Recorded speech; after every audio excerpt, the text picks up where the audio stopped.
बहुत मुश्किलों से तो भर्ती परीक्षा निकलती है, चुनाव के कारण डिले हो जाते हैं या फिर आचार संहिता लग जाती है।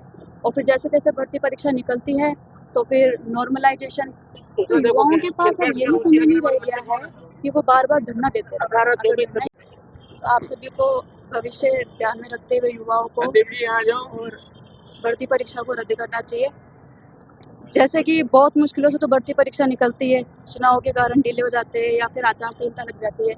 और फिर जैसे तैसे भर्ती परीक्षा निकलती है तो फिर नॉर्मलाइजेशन, मुझे तो ऐसा लगता है कि जैसे बीजेपी सरकार का नॉर्मलाइजेशन एक फार्मूला है।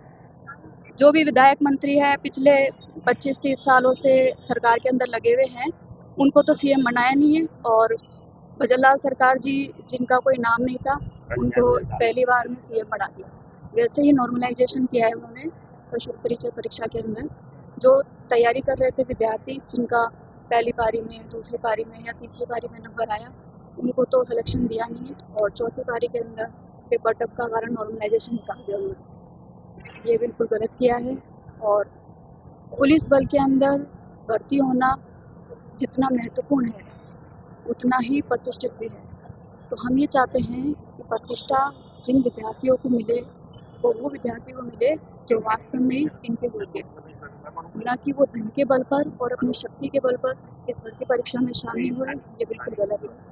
राजस्थान का पूरे भारत के अंदर बेइज्जती हो रही है। राजस्थान की क्या हो रही है, बीजेपी सरकार की हो रही है। तो भजनलाल सरकार को सोचना चाहिए कि भविष्य अंधकार में नहीं जाए, युवाओं को साथ दे।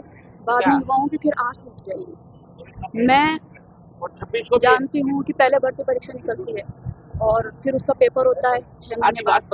फिर पता नहीं क्या होता है कि वो पेपर आगे कर देते हैं 3 महीने के लिए, और फिर 3 महीने के लिए आगे करते हैं तो फिर रिजल्ट निकालने में देरी करते हैं।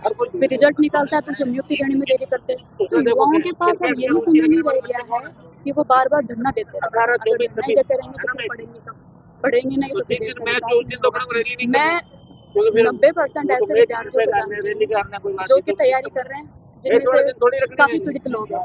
हर भर्ती परीक्षा, चाहे वो चतुर्थ श्रेणी हो जो भी निकली है, चाहे तृतीय श्रेणी हो, चाहे तृतीय श्रेणी हो, सेकेंड ग्रेड, फर्स्ट ग्रेड, शिक्षक भर्ती या पुलिस, कोई भी हो, पिता पुत्र दोनों तैयारी करने जयपुर आए हुए अपने घर को छोड़ करके। महिला बेटी दोनों तैयारी करने आए हुए अपने जयपुर को छोड़ करके।